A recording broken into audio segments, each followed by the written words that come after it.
Непречено се врши регулација на поројот Свети Илија или познат кај граѓаните Чифлиганскиот порој.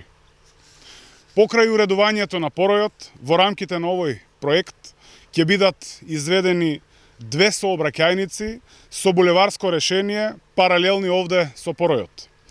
Изградба на фекален колектор кој ќе ги опфаќа сите отпадни води од населбата Софилар, касарната и други објекти од овој дел на Струмица.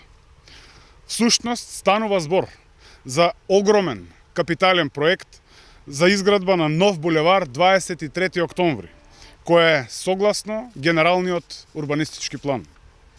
Во оваа прилика би сакал да потенцирам дека проектот со кој инфраструктурно се третира овој дел од Струмица е исклучително обемен. Многу време и труд се вложени во изминативе месеци од страна на локалната власт за подготовка, но и за реализација, која ја гледаме и денеска.